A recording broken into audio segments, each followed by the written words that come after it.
Students, आपका स्वागत है सिविलियन क्लासेस में। आज हम पढ़ने जा रहे हैं बिल्डिंग कंस्ट्रक्शन। जो प्यारे बच्चों, आज जो है लास्ट यूनिट है आपका ये लास्ट यूनिट है बिल्डिंग मेंटेनेंस। प्यारे बच्चों, आप कोई भी बिल्डिंग बनाते हैं तो उसको टाइम टू टाइम आपको क्या करना पड़ता है, मेंटेनेंस करना पड़ता है। जैसे आप पेंटिंग करते होंगे, प्लास्टरिंग करते होंगे, या किसी प्रकार का क्रैक्स आ जाता होगा या सेटलमेंट आ जाता होगा, तो आप क्या करते हैं, टाइम टू टाइम रिपेयर करते हैं। तो आज उसी के बारे में हम लोग पढ़ेंगे। इस टॉपिक में, इस यूनिट में जो चर्चा करना है, उसी बिल्डिंग को जो मेंटेनेंस करते हैं उसके बारे में हम लोग चर्चा करेंगे कि कैसे हम क्रैक्स, अगर मान लीजिए आपके बिल्डिंग में कोई क्रैक्स आता है तो कैसे उसको फिल किया जाएगा, या कोई सेटलमेंट हो जाता है 1 mm 2 mm आपका बिल्डिंग धंस जाता है, सेटल्ड कर जाता है, तो कैसे उसको आप रिपेयर करेंगे, कैसे उसको पहचानेंगे, है ना। तो उसके बारे में आज हम लोग चर्चा करेंगे। तो सबसे पहले हम लोग बात करेंगे बिल्डिंग मेंटेनेंस। बिल्डिंग मेंटेनेंस करते क्यों? तो प्यारे बच्चों, बिल्डिंग मेंटेनेंस करते हैं ताकि जो हमारा बिल्डिंग का जो लाइफ है वो बढ़ सके। बिल्डिंग का जो लाइफ है वो बढ़ सके, ज्यादा दिन तक वो हमको सर्विस दे सके, इसीलिए ना करते हैं। जनरली बिल्डिंग का जो लाइफ होता है प्यारे बच्चों 50 से 100 साल तक का होता है। 50 से 100 साल तक का जनरली बिल्डिंग का लाइफ होता है। तो हम चाहते हैं कि जो बिल्डिंग का लाइफ है प्रॉपर ढंग से हमको सर्विस दे। मतलब 100 साल का बिल्डिंग का डिजाइन किया गया है तो कम से कम 100 साल तक बढ़िया से वो सर्विस दे सके, उसके लिए हम लोग क्या करते हैं, बिल्डिंग का मेंटेनेंस करते हैं टाइम टू टाइम। ठीक है ना। चलिए प्यारे बच्चों, हम लोग पहले डिफिनेशन से देख लेते हैं। Building maintenance is very important factor for proper service of building structure for a long time. हम क्या बोले, बिल्डिंग मेंटेनेंस क्या है, बहुत इंपॉर्टेंट फैक्टर है। क्यों? क्योंकि कोई भी बिल्डिंग स्ट्रक्चर प्रॉपर सर्विस दे लॉन्ग टाइम तक के लिए। बस समझ में आया? बिल्डिंग मेंटेनेंस बहुत ही इंपॉर्टेंट फैक्टर है for proper service of building structure for a long time. कोई भी बिल्डिंग स्ट्रक्चर लॉन्ग टाइम तक अच्छे से सर्विस दे, इसके लिए आपको बिल्डिंग मेंटेनेंस बहुत ही इंपॉर्टेंट फैक्टर है ना। चलिए नेक्स्ट है the useful life of building in generally 50 to 100 years. पहले बच्चों, जनरली जो बिल्डिंग का लाइफ होता है वो 50 से 100 साल तक होता है।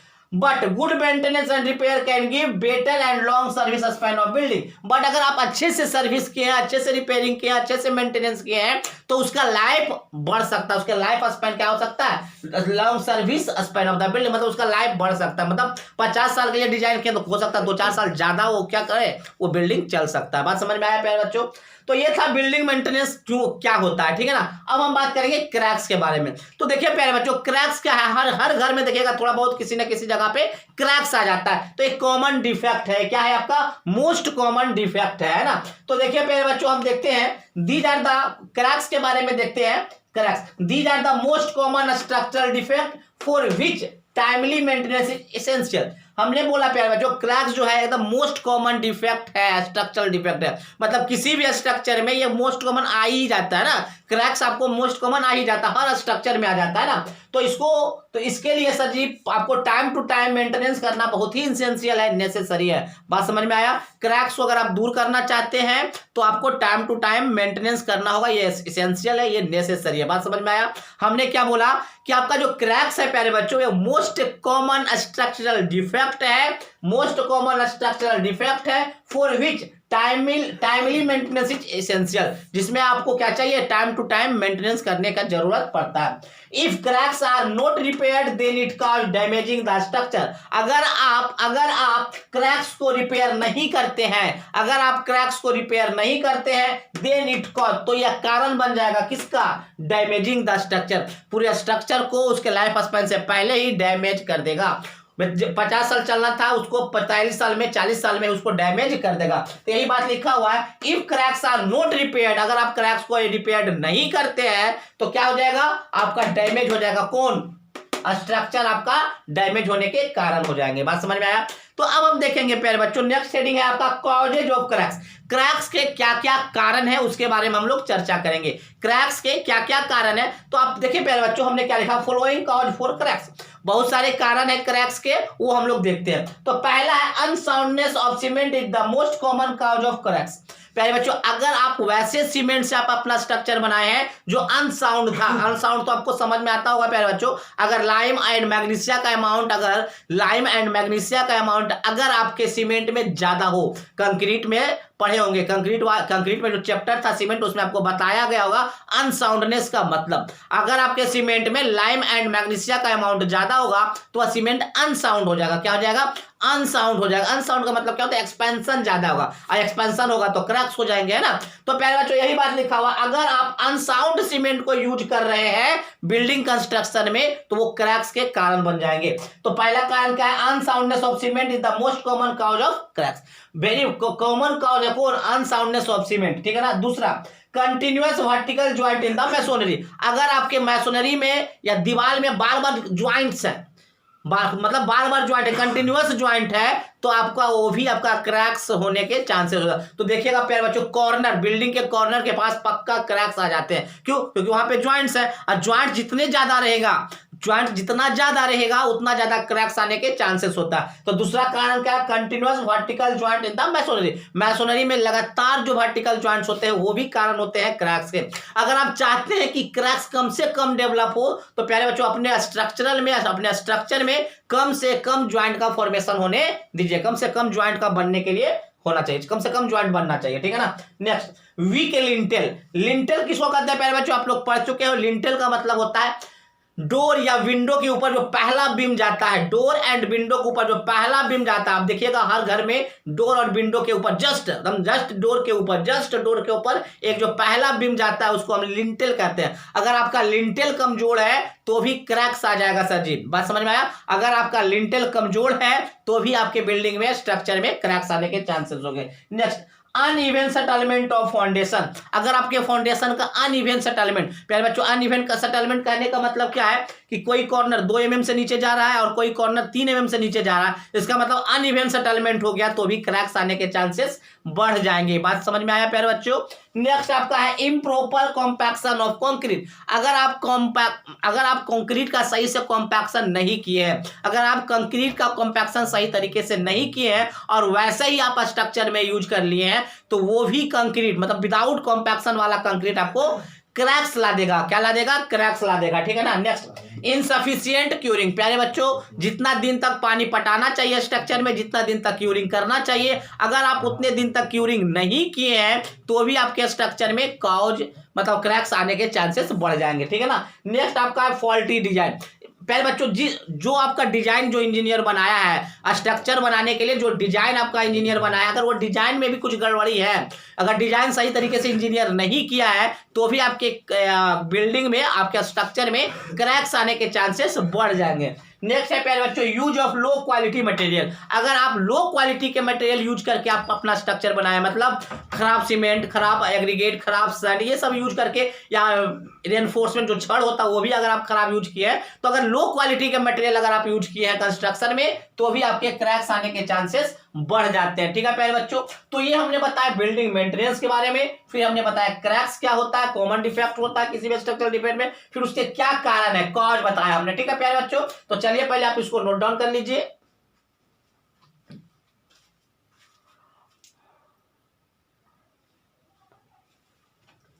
चलिए प्यारे बच्चों हम लोग देखेंगे टाइप्स ऑफ क्रैक्स, है ना, टाइप्स ऑफ क्रैक्स। तो देखिए प्यारे बच्चों, क्रैक्स के कैरेक्टरिस्टिक्स के आधार पे, क्रैक्स को 3 पार्ट में बांटा गया है ना। पहला है surface cracks and deep cracks, दूसरा है horizontal, vertical and diagonal cracks, and third है प्यारे बच्चों straight cracks and branching cracks, ठीक है ना। तो हमने क्या बोला प्यारे बच्चों, depending upon their characteristics cracks are classified into the various types. Characteristics के आधार पे, मतलब क्रैक्स के कैरेक्टरिस्टिक्स के आधार पे आपको बांट दिया गया, किसको, क्रैक्स को बांटा गया। तो प्यारे बच्चों सबसे पहला है surface cracks and deep cracks. तो प्यारे बच्चों देखिए, पहले सरफेस क्रैक्स के बारे में बात करें तो आप देखते हो कि प्यारे बच्चों जो प्लास्टर होता है सिर्फ प्लास्टर में क्रैक्स आ जाता है। क्या आ जाता है, सिर्फ प्लास्टर में अगर क्रैक्स आता है तो उसको कहा जाता है सरफेस क्रैक्स। क्या कहा जाता है, तो प्यारे बच्चों सरफेस क्रैक्स जो है वो स्ट्रक्चरल फॉल्ट नहीं है, आपका स्ट्रक्चर कोई फॉल्ट नहीं किया, आपका कोई स्ट्रक्चर आपका फेल नहीं किया, सिर्फ प्लास्टर, उसका जो प्लास्टर का जो सरफेस है ना वहां क्रैक्स आया, ठीक है प्यारे बच्चों। तो जो प्लास्टर में क्रैक्स आते हैं उसको कहते हैं सरफेस क्रैक्स। क्या कहते हैं, सरफेस क्रैक्स। तो यह स्ट्रक्चरल फॉल्ट नहीं है, क्योंकि कोई स्ट्रक्चर को डैमेज नहीं करा है, सिर्फ प्लास्टर को डैमेज किया, उसके अंदर जो दीवार वगैरह है उसको डैमेज नहीं किया, ठीक है ना। तो जो सरफेस क्रैक्स होता है प्यारे बच्चों वो स्ट्रक्चरल फॉल्ट नहीं होता है, बट प्यारे बच्चों प्लास्टर में क्रैक्स आने से क्या होता है, दिखने में खराब लगेगा, बट उसका अपीयरेंस क्या हो जाएगा प्यारे बच्चों, अच्छा नहीं लगेगा। बात समझ में आया, सरफेस क्रैक्स। तो देखिए प्यारे बच्चों, हमने सरफेस क्रैक्स में क्या लिखा, surface cracks are not structural fault, surface cracks आपका स्ट्रक्चरल फॉल्ट नहीं है, नहीं है। एंड कैन बी इग्नोर्ड, उसको इग्नोर भी किया जा सकता है, but they affect the appearance, but आपका अपीयरेंस खराब हो जाएगा, अपीयरेंस आपको अच्छा नहीं लगेगा। तो हमने क्या बोला प्यारे बच्चों, सरफेस क्रैक्स जो होते हैं, सरफेस क्रैक्स जो होता है वो स्ट्रक्चरल फॉल्ट नहीं है, सिर्फ प्लास्टर पे आ जाता है क्या क्रैक, तो स्ट्रक्चरल फॉल्ट नहीं, आप इसको इग्नोर भी कर सकते हैं। बट इग्नोर करने से आपका ये होगा ना कि आपका अपीयरेंस, जो सरफेस का अपीयरेंस होगा वो खराब हो जाएगा। ठीक है प्यारे बच्चों, ये बात समझ में। अब हम आते हैं डीप क्रैक्स के बारे में। तो देखिएगा प्यारे बच्चों, डीप क्रैक्स क्या होता है, सरफेस पे ही क्रैक्स आता है, बट इतना अंदर तक जाता है ना वो क्रैक्स, मतलब इतना डीप जाता है कि लाइट का आर पार हो जाता है, लाइट आर पार दिखता है प्यारे बच्चों। इसका मतलब है प्यारे बच्चों, वैसा क्रैक जिससे लाइट आर पार दिख रहा है, तो कितना डीप होगा गड्ढा, तो डीप क्रैक्स उसको कहा जाता है। अगर लाइट आर पार हो रहा है ना तो उसको डीप क्रैक्स कहता है। तो डीप क्रैक्स, तो प्यारे बच्चों इसमें यह समझ में आ रहा है कि डीप क्रैक्स में जो दीवार होगा उसमें भी क्रैक्स हो जाएगा, प्लास्टर के साथ साथ दीवार में भी क्रैक्स हो जाएंगे। तो इसका मतलब क्या है कि ये आपका डीप क्रैक्स जो है स्ट्रक्चरल फॉल्ट है, क्योंकि प्लास्टर के साथ साथ दीवार में भी क्या गया है, क्रैक्स आ गया, तभी तो लाइट का आर पार हो रहा है ना। तो हम क्या बोलेंगे, डीप क्रैक्स क्या है, स्ट्रक्चरल फॉल्ट है और इसको मेंटेनेंस करने का जरूरत पड़ता है। ठीक है प्यारे बच्चों, तो देखिए deep cracks are due to structural fault, deep cracks किसके कारण आता है, स्ट्रक्चरल फॉल्ट के कारण आता है। वेरी डीप और थ्रू क्रैक्स, डीप जो वेरी डीप होता है या थ्रू क्रैक्स के द्वारा, where you can see light through them, उसके अंदर से आप लाइट देख सकते हैं। And they are the most dangerous, प्यारे बच्चों इस प्रकार के जो क्रैक्स होते हैं बहुत ही डेंजरस होते हैं। चलिए अब प्यारे बच्चों हम लोग देखेंगे horizontal, vertical and diagonal cracks.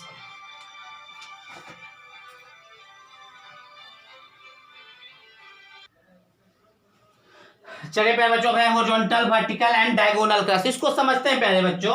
मान लीजिए ये कोई बीम्स है, ये कोई बीम है, मान लीजिए ये कोई बीम्स है, ठीक है ना। अब देखिएगा इस बीम में बहुत सारे का क्रैक्स आ सकता है। बीम में मान लीजिए सर ये वर्टिकल क्रैक्स आ गया, वर्टिकल क्रैक्स, तो वर्टिकल क्रैक्स कब आएगा, जब इस पे वर्टिकल लोड लगेगा कसकर, जितना वो सह सकता था, जितना वो रेसिस्ट कर सकता था उससे कहीं ज्यादा लोड लग गया, कौन सा, वर्टिकल लोड, तो ये क्रश करने का कोशिश करेगा, क्रशिंग लोड है, क्या करेगा, क्रशिंग लोड। तो प्यारे बच्चों ये तो समझ में आ रहा है कि क्रशिंग लोड के कारण वर्टिकल क्रैक्स आते हैं, बात समझ में आया, वर्टिकल क्रैक्स किसी भी स्ट्रक्चर में क्रशिंग के कारण आता है, ठीक है ना। अब चलिए प्यारे बच्चों, अब हम लोग देखते हैं हॉरिजॉन्टल क्रैक्स। तो देखिए हॉरिजॉन्टल क्रैक्स करने मतलब इस प्रकार से क्रैक्स है ना, इस प्रकार का, तो इस प्रकार का क्रैक्स बनता है जब यहाँ पे जो मटेरियल है ना उसके बीच में बॉन्डिंग, मान लीजिए सीमेंट और एग्रीगेट के बीच में अच्छा से बॉन्डिंग नहीं बना, तो अगर बॉन्डिंग खराब है, horizontal cracks, horizontal cracks improper bonding के कारण, इम्प्रॉपर, तो हमने क्या बोला प्यारे बच्चों कि आपका जो वर्टिकल क्रैक्स आएंगे वो ड्यू टू क्रशिंग लोड आएगा, जबकि आपका हॉरिजॉन्टल क्रैक्स जो आएगा वो इम्प्रॉपर बॉन्डिंग के कारण आएगा। अगर आपके मटेरियल के बीच में जो बॉन्डिंग है प्यारे बच्चों वो अच्छा नहीं है, अच्छे ढंग का बॉन्डिंग नहीं है, तो आपका क्या आएगा, हॉरिजॉन्टल क्रैक्स आएगा। अगर क्रशिंग लोड लग रहा है तो उसके कारण वर्टिकल लोड, वर्टिकल क्रैक्स आएंगे। अब देखते हैं प्यारे बच्चों डायगोनल क्रैक्स। आपको पता होगा प्यारे बच्चों शियर फोर्स, मान लीजिए इस प्रकार से फोर्स लग रहा है, इसको शियर फोर्स कहते हैं, क्या बोलते हैं, शियर फोर्स। अब देखिए प्यारे बच्चों शियर फोर्स के कारण ये ऊपर वाला जो है ना इस प्रकार से भागने का कोशिश करेगा, देखिए ये वाला जो प्लेस है इधर ढकेले तो इस तरह से भागेगा या नहीं, तो इस प्रकार का जो क्रैक्स है वो डायगोनल क्रैक्स कहलाते हैं, क्या कहलाता है, डायगोनल क्रैक्स। तो डायगोनल क्रैक्स जो होता है प्यारे बच्चों वो शियर के कारण डेवलप होता है, बात समझ में आ गया। तो हमने क्या देखा, वर्टिकल क्रैक्स जो होता है क्रशिंग लोड के कारण, हॉरिजॉन्टल क्रैक्स जो आता है इम्प्रॉपर बॉन्डिंग के कारण, जबकि डायगोनल क्रैक जो होता है वो शियर के कारण डेवलप होता है। तो चलिए प्यारे बच्चों इसको हम देख लेते हैं, horizontal, vertical and diagonal cracks में हमने क्या लिखा है, horizontal cracks are due to improper bonding. प्यारे बच्चों हॉरिजॉन्टल क्रैक्स किसके कारण होता है, इम्प्रॉपर बॉन्डिंग के कारण आपका हॉरिजॉन्टल क्रैक्स डेवलप करता है। Vertical cracks are due to crushing, vertical cracks किसके कारण आता है प्यारे बच्चों, क्रशिंग लोड के कारण आता है। And diagonal cracks are due to shear, बात समझ में आ गया होगा प्यारे बच्चों, इस फिगर से, फिगर भी नोट डाउन कर लीजिएगा, ठीक है ना। अब हम लोग चलेंगे straight cracks and branching cracks के बारे में। Straight cracks and branching cracks के बारे में मान लीजिए प्यारे बच्चों, ये हमारा दीवार है या मान लीजिए कोई कंक्रीट का कोई स्लैब है। अब इसमें जो आ रहा है कि प्रोपोगेशन का मतलब होता है चलते जाना। प्रोपेगेशन का मतलब क्या होता है? सक्सेसिव, मतलब सक्सेसिव प्रोग्रेशन मतलब चलते जाना। तो प्यारे बच्चों इस प्रकार से जो क्रैक्स होगा वो इसको कहलाएंगे स्ट्रेट क्रैक्स। क्या कहलाएगा? Straight cracks. अब ब्रांचिंग क्रैक क्या होगा? इसी में से कोई ब्रांच निकलेगा, इसी क्रैक्स में से कोई ब्रांच निकलेगा, ब्रांच में से भी ब्रांच निकलेगा, जिसको री ब्रांच कहते हैं। तो इस प्रकार का अगर क्रैक डेवलप करता है तो कहलाता है ब्रांचिंग क्रैक्स। बात समझ में? जब कोई क्रैक्स सक्सेसिव प्रोग्रेशन में जा रहा है, मतलब सिर्फ ऐसे जा रहा है, तो उसको स्ट्रेट क्रैक्स कहेंगे। और स्ट्रेट क्रैक्स से कोई ब्रांच क्रैक्स निकल गया तो उसको ब्रांच क्रैक्स कहेंगे। और ब्रांच से भी दूसरा ब्रांच निकल गया तो उसको री ब्रांच क्रैक्स कहते हैं। ठीक है प्यारे बच्चों, तो देखिए इसमें हमने क्या लिखा, depending on the successive progression. Successive progression के आधार पे क्रैक्स, क्या बोला? क्रैक्स क्या होता है? Can move as a single crack. तो क्रैक्स क्या होता है? सिंगल क्रैक की तरह मूव करता है। एंड और it can branch and re branch giving a रिटिकुलेट appearance. जो ब्रांच होता है और री ब्रांच जो होता है प्यारे बच्चों, रिटिकुलेट मतलब बेकार भद्दा सा अपीयरेंस दिखाता है। इस प्रकार से मान लीजिए प्यारे बच्चों आपका स्ट्रक्चर दिखेगा, क्रैक्स दिखेगा, तो कैसा दिखेगा? रिटिकुलेट अपीयरेंस दिखेगा, मतलब बहुत ही भद्दा आपका अपीयरेंस होने वाला है। बात समझ में आया प्यारे बच्चों? तो ये हमने पढ़ा टाइप्स ऑफ क्रैक्स। ये हमने क्या पढ़ा? टाइप्स ऑफ क्रैक्स हमने पढ़ा। अब हम लोग पढ़ेंगे प्यारे बच्चों इसका आइडेंटिफिकेशन कैसे करेंगे, इसका रिपेयर कैसे करेंगे। बात समझ में आया? मतलब जो क्रैक्स डेवलप हुआ है उसको रिपेयर कैसे करेंगे या उसका हम आइडेंटिफिकेशन कैसे करेंगे, उसके बारे में चर्चा करेंगे। तो प्यारे बच्चों सबसे पहले आप इसको नोट डाउन कीजिए विथ फिगर।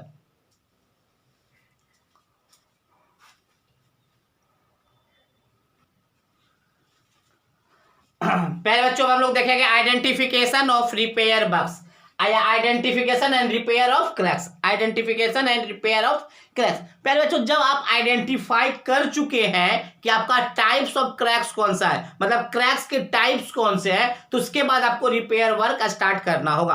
तो हमने टाइप्स ऑफ क्रैक्स भी बताया अभी पहले प्यारे बच्चों। तो सबसे पहले आइडेंटिफाई कर लीजिए कि कौन सा क्रैक्स है, उसके बाद उसमें क्या कीजिएगा? रिपेयरिंग वर्क स्टार्ट करना होगा। तो प्यारे बच्चों ऐसा भी कभी कभी होता है कि रिपेयर कर देने के बाद भी उसमें रिपेयर दिखता ही है। ऐसा होता है प्यारे बच्चों कि रिपेयर कर भी दीजिएगा ना, तो देखिए टूटा हुआ सामान तो टूटा हुआ ही दिखेगा ना, कितना भी उसको जोड़ लीजिए। तो कभी कभी ऐसा भी होता है प्यारे बच्चों कि जोड़ने रिपेयर करने के बाद भी उसका रिपेयरिंग जो होता है दिखता ही है, वो रिपेयर होता ही है। ठीक है ना? तो अब देखिए प्यारे बच्चों रिपेयर कैसे किया जाता है। तो रिपेयर जो होता है प्यारे बच्चों, किसी भी क्रैक्स को रिपेयर करने के लिए हम कुछ मॉडर्न मेथड यूज करेंगे और कुछ मॉडर्न टाइप्स के मटेरियल यूज करेंगे। बात समझ में आया प्यारे बच्चों? हमने क्या बोला कि किसी भी क्रैक्स को रिपेयर करने के लिए कोई किसी मॉडर्न मेथड का यूज करेंगे, कोई मॉडर्न मेथड यूज करेंगे और मॉडर्न मटेरियल का यूज किया जाता है। वो हम आगे बताएंगे कौन सा मॉडर्न मेथड और कौन सा मॉडर्न मटेरियल है ना। तो देखिए प्यारे बच्चों पहले हमने क्या लिखा है identification and repair of cracks में, after identifying the types of cracks, types of crack को आइडेंटिफाई करने के बाद the repair work can be started. तो उसके बाद आप क्या कीजिएगा? रिपेयर वर्क स्टार्ट कर दीजिएगा। Repair of cracks is very difficult operation. प्यारे बच्चों किसी भी क्रैक्स का रिपेयरिंग ऑपरेशन करना बहुत ही डिफिकल्ट होता है, इतना आसानी से वो क्रैक्स नहीं भरता है प्यारे बच्चों। ठीक है ना? तो रिपेयरिंग वर्क जो होता है किसी भी क्रैक्स का बहुत ही डिफिकल्ट ऑपरेशन है प्यारे बच्चों। ठीक है ना? इवन आफ्टर रिपेयर, प्यारे बच्चों यहां तक ये भी होता है कि आफ्टर रिपेयर करने के बाद these is much chance of cracks reappearing, इसके बाद भी आपका क्रैक्स का चांसेस है कि वो रीअपियरिंग रहेगा, मतलब दिखेगा ही दिखेगा। बात समझ में आया? Next, cracks can be repaired quite successfully by some modern method. Cracks को प्यारे बच्चों रिपेयर्ड करते हैं कुछ सक्सेसफुली सम मॉडर्न मेथड और by use of some modern materials. प्यारे बच्चों हमने क्या बोला? क्रैक्स को हम जो रिपेयर करेंगे कुछ सक्सेसफुली सम मॉडर्न मेथड से और कुछ सम मॉडर्न मटेरियल के मदद से क्रैक्स को फुलफिल करेंगे। तो चलिए प्यारे बच्चों उसको हम पहले इसको उतार लीजिए, इसको नोट डाउन कर लीजिए, उसके बाद हम लोग देखेंगे कौन सा मॉडर्न मेथड है और कौन सा मॉडर्न मटेरियल है। ठीक है प्यारे बच्चों, चलिए नोट डाउन कर लीजिए।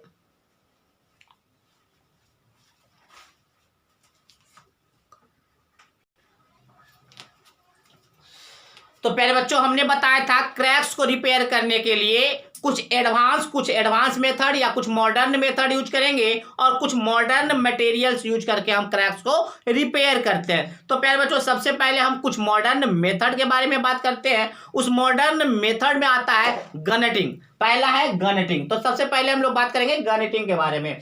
तो गनेटिंग है, दूसरा कौन है ग्राउटिंग। तो बारी बारी से दोनों के बारे में हम लोग चर्चा करेंगे। तो सबसे पहले हम बात करेंगे गनेटिंग का, ठीक है ना। तो इसमें हमने क्या लिखा, these two procedures are very common for large scale deep और थ्रू क्रैक।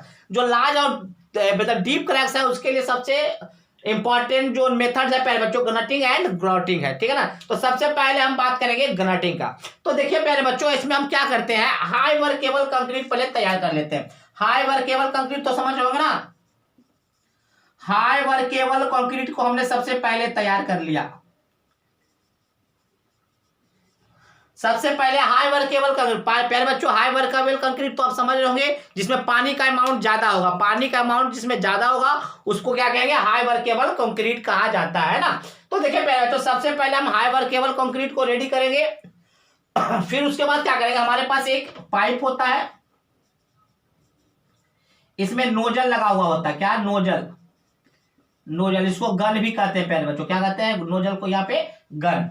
हमने क्या बोला, सबसे पहले आप हाई वर्केबल कंक्रीट को रिपेयर कर लीजिए, बना लीजिए। फिर हमारे पास एक पंप होता है, उसके आगे में इसके एंड पे नोजल लगा होता है जिसको गन कहते हैं। और यहाँ पे इस एंड पे प्यारे बच्चों पंप लगा होता है। क्या लगा होता है, पंप।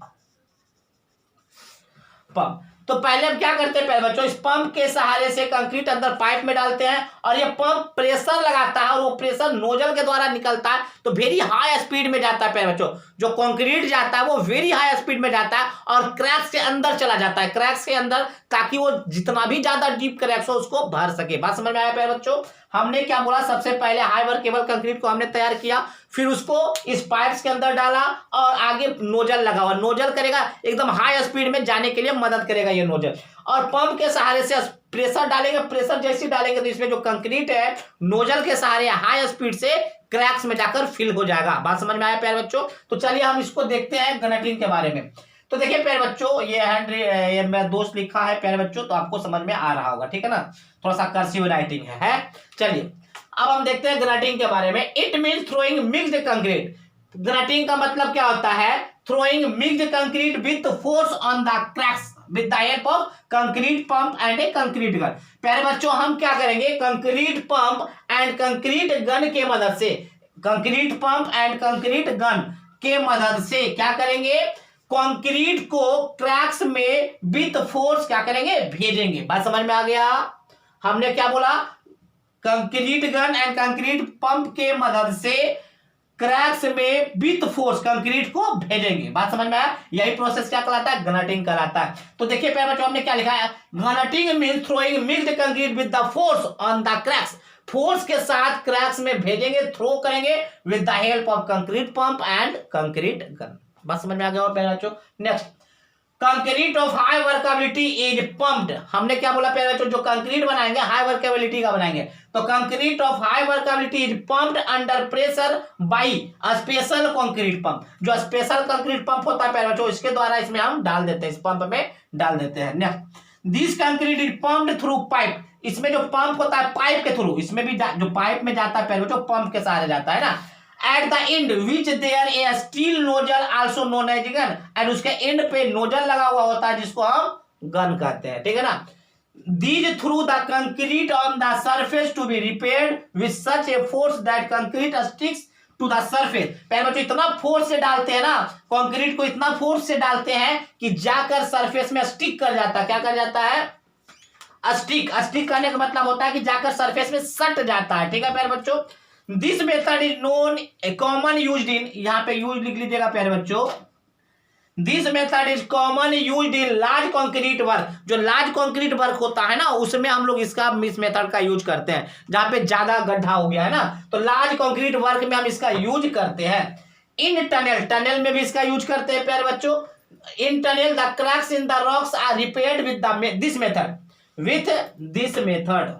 टनल्स में किसी प्रकार का अगर क्रैक्स आता है तो आप इसी मेथड से टनल्स के क्रैक को रिपेयर करते हैं, ठीक है प्यारे बच्चों। Next, if sealing cracks are present in the rock, पहले बच्चों कोई रॉक्स का सीलिंग है उसमें कोई क्रैक्स आ जाता है, उसमें कोई क्रैक्स आ जाता है, देन फर्स्ट रॉक बोल्टिंग, तो सबसे पहले क्या करना है ना, दो रॉक को आपस में जोड़ देना है। तो प्यारे बच्चों जोड़ना बोल्ट के मदद से नहीं है, नाम से ही नहीं समझिए कि बोल्ट के मदद से दो रॉक को जोड़ेंगे, तो दो रॉक को जोड़ा जाता है with the help of epoxy या किसी नोकीला पत्थर से ही जोड़ा जाता है, तो उसको कहा जाता है रॉक बोल्टिंग। तो क्या बोला गया प्यारे बच्चों, पहले आप क्या कीजिएगा, देन फर्स्ट रॉक बोल्टिंग कीजिएगा and then guniting over the bolt is done. तो उसके बाद क्या कीजिएगा, उस जो आप यूज किया था ना दोनों रॉक को जोड़ने के लिए, उसमें आप गनटिंग कर दीजिएगा, तो आपका क्रैक्स पूरी तरीके से फिल हो जाएगा। बात समझ में आ गया प्यारे बच्चों, गनटिंग समझ में आ गया होगा। गनटिंग में क्या करते हैं प्यारे बच्चों, concrete pump and concrete gun के सहारे हाई वर्केबल कंक्रीट को विद द फोर्स के साथ क्रैक्स में थ्रो करते हैं हाई वर्केबल कंक्रीट को। तो हाई वर्केबल कंक्रीट उस क्रैक्स में जाकर स्टिक कर जाता है, सट जाता है, जिससे आपका क्या कहते हैं, क्रैक्स फील हो जाता है। ठीक है प्यारे बच्चों, ये मतलब ये अगर लार्ज स्केल का कंक्रीट वर्क है ना तो वहां काम करता है। ठीक है प्यारे बच्चों, चलिए इसको नोट डाउन कर लीजिए। अब हम लोग देखेंगे ग्राउटिंग के बारे में, ठीक है ना।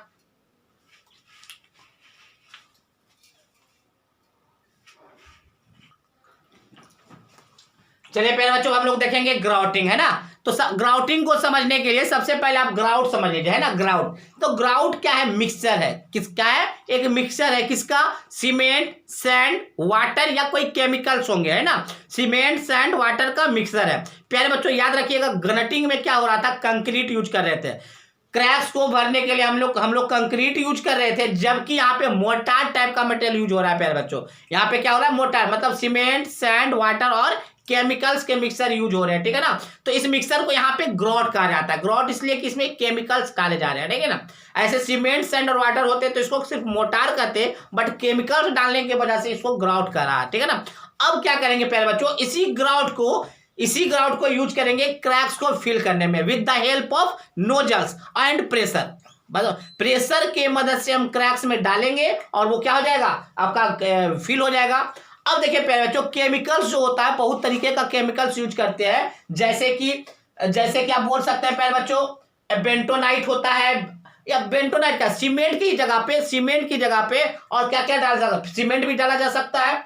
दूसरा केमिकल ग्राउटिंग में सीमेंट को हटा के सिर्फ केमिकल्स का यूज किया जा रहा है, सीमेंट को हटाकर बेंटोनाइट का यूज किया जा रहा है, सीमेंट को हटाकर बिटुमिनस का यूज किया जा रहा है। तो ये सब भी मटेरियल यूज किया जा सकता है आपका किसमें, ग्राउटिंग वाले प्रोसेस में। बात समझ में आया प्यारे बच्चों। तो हम देखिए क्या लिखे हैं, grout is usually a mixer, किसका मिक्सर है, सीमेंट सैंड वाटर और chemicals that are use to fill cracks. बात समझ में आया, ग्राउट क्या है, एक मिक्सर है, किसका, cement sand water and chemicals का मिक्सर है, जिसका यूज हम लोग करेंगे क्रैक्स को फिल करने के लिए। नेक्स्ट अब क्या बोलेंगे प्यारे बच्चों, ग्राउटिंग का डिफिनेशन क्या देंगे। ग्राउटिंग क्या एक प्रोसेस है जो क्रैक्स को फिल किया जाएगा with the help of grout material, तो देखिए प्यारे बच्चों हमने क्या बोला, the grouting is basically a process. Grouting क्या है, एक प्रोसेस है ऑफ इंजेक्ट करना मतलब डालना, ऑफ इंजेक्टिंग ए पंपेबल मटेरियल का मतलब यहाँ पे क्या है, ग्राउट। फिर से प्यारे बच्चों देखिए, grouting is basically a process जिसमें हम क्या करते हैं, इंजेक्ट मतलब डालते हैं, किसको डालते हैं भाई, तो पंपेबल मटेरियल मतलब ग्राउट को डालते हैं into the structure to fill the cracks. किसी भी स्ट्रक्चर के क्रैक्स को फिल करने के लिए ग्राउट मटेरियल को डाला जाता है।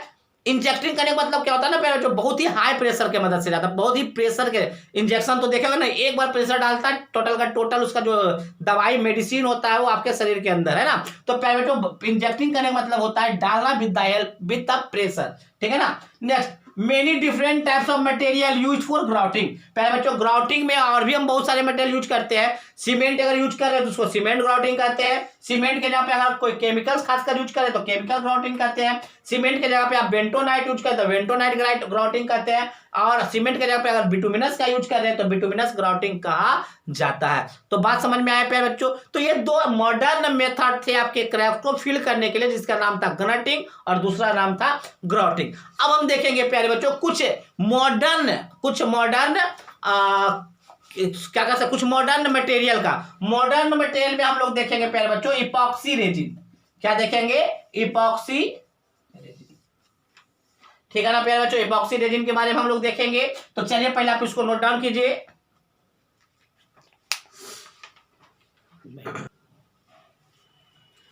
तो पहले बच्चों अब हम लोग देखेंगे use of epoxy and cracks fill. पहले बच्चों हम देखेंगे क्रैक्स फिल करने के लिए कैसे हम इपॉक्सी रेजिन्स का यूज करते हैं। तो हमने पहले बच्चों मॉडर्न मेथड में हमने पढ़ा था ग्रॉटिंग एंड ग्रटिंग के बारे में। अब हम मॉडर्न मटेरियल, तो पहले बच्चों जो मॉडर्न मटेरियल है वो आपका है इपॉक्सी रेजिन्स। इपॉक्सी रेजिन्स क्या है? लॉन्ग कार्बन एंड फिनोलिक का एक चेन है। बात समझ में आया? क्या है? कार्बन एंड फिनॉल का बना हुआ एक केमिकल्स है, कार्बन एंड फिनॉल का बना हुआ केमिकल है जो लिक्विड फॉर्म में होता है। क्या चीज में होता है? लिक्विड फॉर्म में होता है। लिक्विड फॉर्म में होने के कारण क्रैक्स के अंदर इजीली स्पीड हो जाता है, चला जाता है। बात समझ में आया? तो पहले बच्चों कभी कभी इसका जो यूज होता है ग्राउटिंग के साथ भी करते हैं। जो ग्राउट मटेरियल था ना, ग्राउट मटेरियल में डाल देते हैं इपॉक्सी रेजिन। तो पहले बच्चों इपॉक्सी रेजिन जैसे ही डालते हैं ना तो और अच्छा यूज होने लगता है, मतलब क्रैक को इजीली फील कर देता है और हार्ड कर देता है। बात समझ में आया? पहले बच्चों इपॉक्सी रेजिन जो है ऑल टाइप्स ऑफ क्रैक्स के लिए सुटेबल है, जैसे surface cracks, deep cracks, horizontal cracks, vertical cracks, diagonal cracks, सारे क्रैक्स के लिए सुटेबल है। And all types of surface के लिए भी सुटेबल है। किसी भी तरह का सरफेस होगा उसमें भी ये सुटेबल्स होंगे। प्यारे बच्चों इपॉक्सी रेजिन जो है किसी भी अदर मटेरियल में या अदर सब्सटेंस में कंबाइंड होकर हार्ड हो जाता है, उसको कहते हैं हार्डेनर। क्या कहते हैं? हार्डेनर कहते हैं। चलिए देखते हैं पहले बच्चों हम लोग क्या लिखे हैं। Epoxy resins are very commonly used now a day to repair cracks. प्यारे बच्चों इपॉक्सी रेजिन का सबसे ज्यादा यूज हो रहा है अभी के टाइम में, now a day to repair cracks. Cracks को रिपेयर करने के लिए अभी के दिन में सबसे ज्यादा इपॉक्सी रेजिन का यूज होता है। Epoxy resin are chemical compound. पहले बच्चों हमने क्या बोला? इपॉक्सी रेजिन का एक केमिकल कंपाउंड है जो किसका बना हुआ है? Long carbon and phenolic chain का बना हुआ है। दे आर लिक्विड फॉर्म में होता है पहले बच्चों and easily spread into the depth of cracks. हमने क्या बोला? ये लिक्विड फॉर्म में होने के कारण ये इजिली स्प्रेड हो जाता है, बिछ जाता है, चला जाता है किसमें? क्रैक्स के अंदर। Next, when epoxy combined with other chemicals या substance called hardener। पहले बच्चों जब आपका इपॉक्सी रेजिन्स किसी केमिकल्स या किसी कंपाउंड या किसी सब्सटेंस के साथ कंबाइंड होता है तो वो क्या कहलाता है? हार्डेनर कहलाता है। क्या कहलाता है? हार्डेनर कहलाता है। Epoxy resins are used in almost any types of surface. पहले बच्चों हमने अभी बोला था कि इपॉक्सी रेजिन आप किसी भी तरीके के सरफेस में यूज कर सकते हैं। Next, epoxy treatment has been successfully used in surface cracks, horizontal cracks, vertical cracks, diagonal cracks, मतलब ऑल टाइप्स ऑफ क्रैक्स के लिए आपका इपॉक्सी रेजिन सुटेबल्स है। Next, a combination of grouting method by using epoxy resin. प्यारे बच्चों grouting method epoxy resin से अगर कर रहे हैं, ग्राउट मटेरियल में आप इपॉक्सी रेजिन मिला दे रहे हैं तो it is the very successfully in dam को क्रैक्स के फिल करने के लिए सबसे इंपॉर्टेंट है और this is known as epoxy grouting. जब आप जैसे ही ग्राउट मटेरियल में इपॉक्सी रेजिन्स मिला देते हैं तो उसको हम लोग क्या कहते हैं? इपॉक्सी ग्राउटिंग कहा जाता है, मतलब ठीक है ना। तो ये हमारा था कुछ प्यारे बच्चों मेथड, कुछ इंपॉर्टेंट मटेरियल जिसके हम क्रैक्स को फिल करते हैं। तो प्यारे बच्चों क्रैक्स से रिलेटेड जितना भी बात था कि क्रैक्स होता क्या है, काउज ऑफ क्रैक्स भी बताए हमने, टाइप्स ऑफ क्रैक्स भी हमने बताया और कैसे उसको रिपेयर करते हैं, कुछ मॉडर्न मेथड और मॉडर्न मटेरियल के बारे में भी हम लोग चर्चा किए हैं। अब हम लोग बात करेंगे सेटलमेंट के बारे में, ठीक है प्यारे बच्चों। तो चलिए इसको नोट डाउन कर लीजिए।